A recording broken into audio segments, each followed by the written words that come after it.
Olá, seja bem-vindo a mais um vídeo sobre o livro Autodescobrimento, uma busca interior, psicografado pelo Divaldo Franco, pelo espírito de luz Joana de Ângeles. Então, esse é uma série de vários vídeos que eu estou gravando, falando um pouquinho de cada capítulo para a gente ter um entendimento um pouco mais, né? O que é realmente autodescobrimento, que a gente fala tanto, né? De autodescobrimento, de ir para dentro, de se conhecer, né, enquanto ser humano, o que nós somos. E esse livro ele traz bastante, né, no detalhe, bem a fundo, algumas questões bem interessantes que eu gostaria de compartilhar com vocês. Então, o que a gente vai falar hoje é sobre o capítulo 3, Consciência e Vida. E o capítulo 3, ele traz vários subcapítulos, né?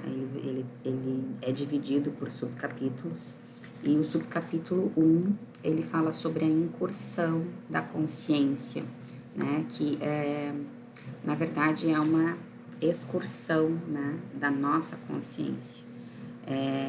Quando a gente sai do nosso estado consciente para o inconsciente, né? É uma viagem, né, para dentro de si, né, para o nosso mundo mais íntimo. É o verdadeiro olhar para dentro, onde a gente faz uma reflexão, né, para o mergulho do nosso oceano. A gente não faz noção, a gente não tem ideia do quanto do tamanho, né, do nosso oceano. Então, a ideia é que a gente mergulhe nesse oceano para buscar as pérolas preciosas que estão, né, em harmonia com a plenitude. Então, uma pérola preciosa a gente não encontra em qualquer local, né? A gente tem que realmente mergulhar nas profundezas do oceano e buscar essa pedra rara. E a nossa plenitude, o nosso eu supremo, o nosso eu da forma mais pura e da forma mais perfeita, ele está realmente dentro do nosso oceano muito profundo do ser, que é muito difícil nós acessarmos, né? Então, aqui ele traz que adquirir a nossa consciência plena da fidelidade da existência, né, na Terra é a meta máxima que nós temos que buscar, né? É a forma mais inteligente de ser, tá? Então, essa é a nossa meta até o nosso desencarne, né? Buscar realmente a nossa pérola mais preciosa, que é onde está mais difícil da gente acessar. Ele traz também que o reino da luz é interno, sendo imperioso penetrá-lo. Então, para que a gente realmente acesse a nossa luz, a gente tem que realmente se conectar profundamente com o nosso ser. Ou seja, né, se a gente não está totalmente conectado, que é algo que na maioria das vezes isso acontece, a gente está mais cheio de sombras do que de luz. Então, e olha só, né, que interessante, a gente tá, né, com sombra, ou seja, a gente não tá acessando a nossa luz, e aí nisso, né, vem as insatisfações, as angústias, as fixações perturbadoras, né, que são o saldo das vivências anteriores de várias outras vidas. Então, muitas pessoas, né, falam, mas eu não faço mal para ninguém, eu não quero mal de ninguém, né, eu faço só o bem, mas às vezes, mesmo você não fazendo mal para ninguém e fazendo bem, ainda assim você tem resgates, né, de outras vidas. Então, a gente está falando aqui, né, onde a gente acredita no espiritismo, a gente acredita em outras vidas, né, em outras encarnações. Então, nós estamos acumulando, né, questões ao longo dessas vidas. E elas se manifestam aqui, né? São esse saldo que a gente veio aqui nessa vida com esse saldo, com esse resgate, né? E traz, né, muitas vezes essa irritabilidade, mal-estar consigo mesmo, né? Desinteresse pela vida, ideias e pensamentos autodestrutivos, né? Que são quadros, né, psicossomáticos degenerativos e que né, as terapias, elas devem se aprofundar nisso, né? Na causa raiz desses sentimentos, que hoje assolam a maioria das pessoas, porque justamente nós temos esse lado sombra muito aflorado no nosso ser. Então, a terapia, seja de qualquer, né, segmento de terapia, qualquer tipo de terapia, ela tem que se aprofundar na causa raiz desse problema e que muitas vezes não está nesta vida. Então, o primeiro capítulo, né, fala sobre essa consciência e essa incursão da consciência, né, ou seja, essa excursão para dentro de si, que é a incursão para dentro de si. O quanto é importante, o quanto a gente precisa para poder resgatar essas pérolas que todos nós somos. Todos nós somos pérolas, temos pérolas, né? Somos um ser divino que veio aqui para essa evolução e cada um está num estágio diferente de evolução, mas a sua essência é pérola. Então, todos podemos acessar, né? Mediante o trabalho interno de incursão da consciência de cada um.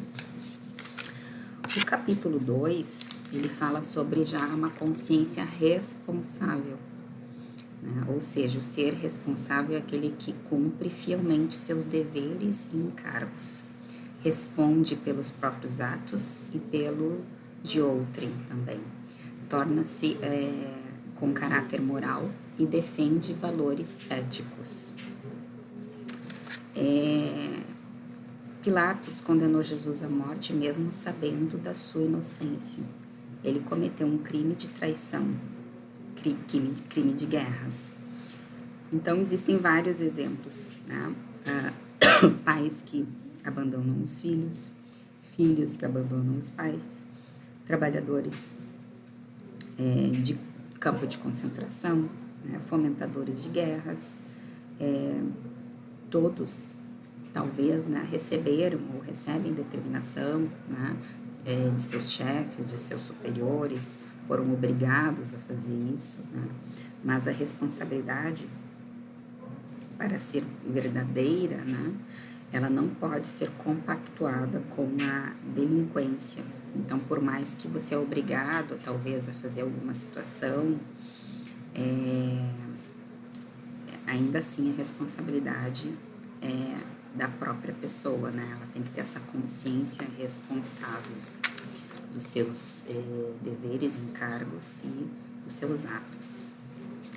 A responsabilidade que resulta do amadurecimento, ela é adquirida através das experiências humanas e ela harmoniza o dever com a compreensão das necessidades dos outros, né, conciliando o cumprimento dessas atividades com circunstâncias nas quais se apresenta. Né? Quem age responsavelmente torna-se pessoa parte, ao invés de assumir uma postura com os obstáculos. Então, essa responsabilidade a gente vai adquirindo com a experiência, né? Porque sem experiência a gente vai experimentando as coisas e muitas vezes esse experimentar faz com que tomamos, né, atitudes que não é responsável, né? Então, só vai ser cobrado realmente aquele que já sabe, né?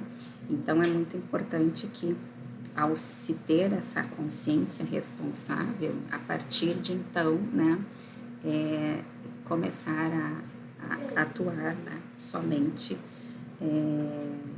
de forma ética, né, com valores éticos. Então, o subcapítulo 2, né, fala sobre essa consciência responsável, né, onde a gente vai adquirindo, né, ao longo do tempo, né, com as nossas experiências, com as cargas de outras vidas, mas principalmente com a experiência desta vida, onde a gente, né, precisa, né, trazer essa responsabilidade para a nossa consciência para que a gente possa atender e atuar de acordo com os valores éticos. Importante isso, né? A gente tem que estar sempre orando e vigiando para que a gente seja, né, o mais responsável, ético e justo possível. O subcapítulo 3 fala da consciência do sofrimento. Então, o desabrochar da consciência é um trabalho lento e contínuo. É um desafio para nós, né, em todo o nosso processo de evolução. E a gente escrevendo no seu âmago a lei de Deus, desenvolveu-se de dentro para fora o esforço da vontade concentrada como meta essencial da vida.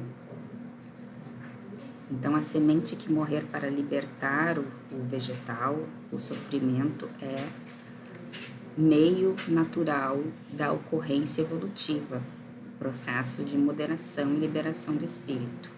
Enquanto isso, o indivíduo que permanece mergulhado num estado de consciência amorfa, perdido, no emaranhado dos seus instintos primitivos, suas paixões primárias, seu bem-estar, né?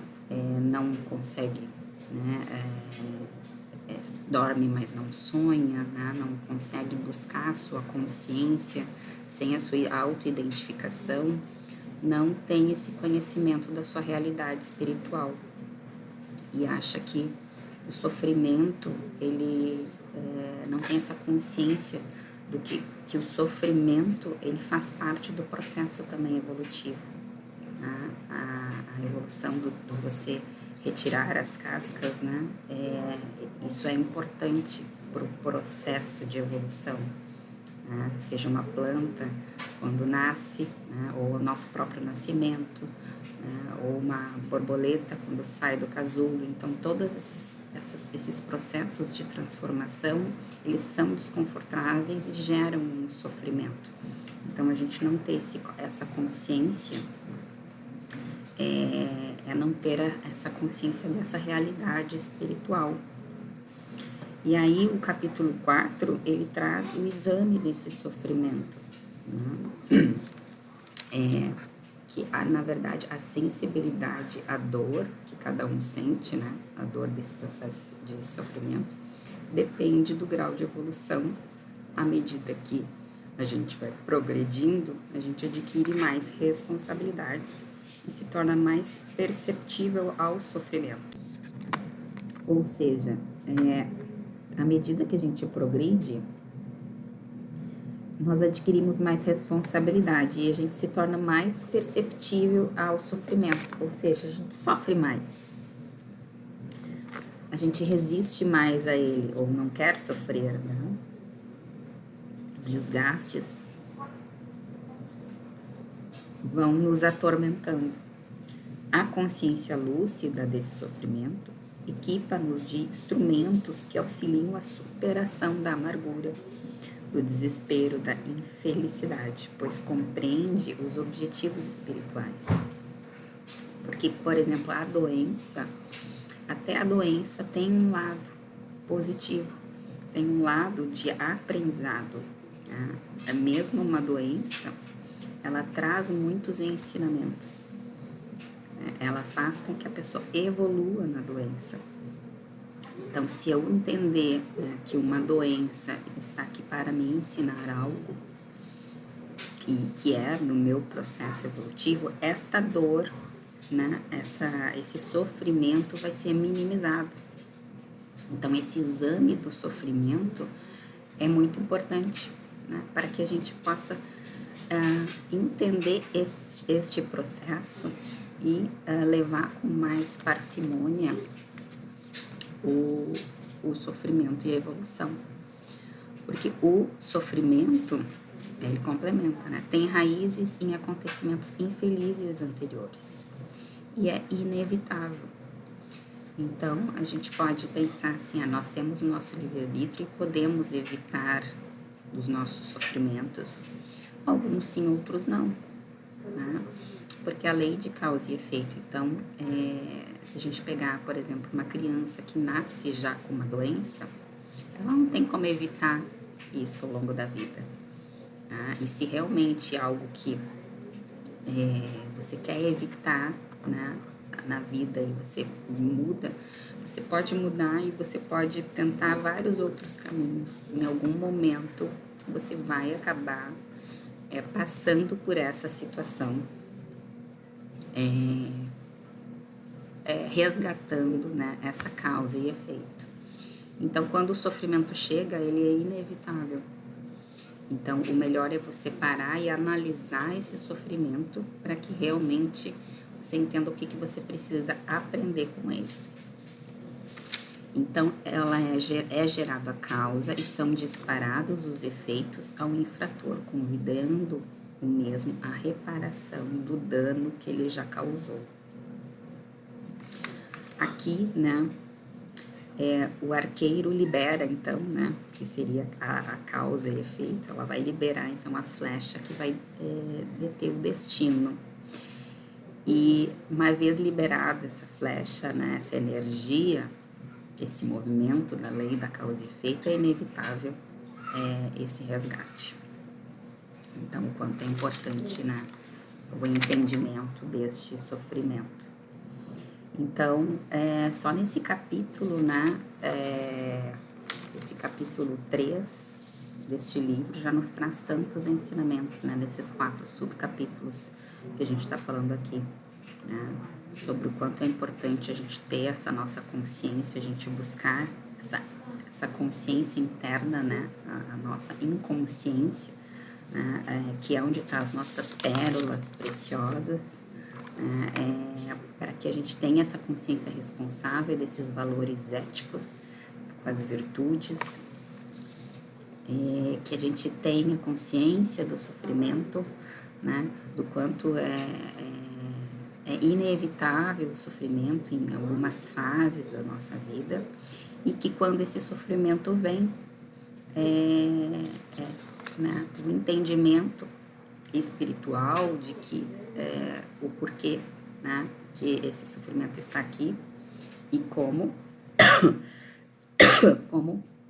melhorar, né, esse sofrimento no sentido da aceitação e no sentido do olhar para esse sofrimento como um aprendizado. O que eu preciso aprender com isso? Então, que lindo, né, esse capítulo 3 do livro Autodescobrimento, uma busca interior. Então, eu fico por aqui. Já tem 2 capítulos gravados, né, o capítulo 1 e o capítulo 2. Agora eu estou gravando o capítulo 3 e eu aguardo vocês no capítulo 4. Fiquem com Deus e até logo.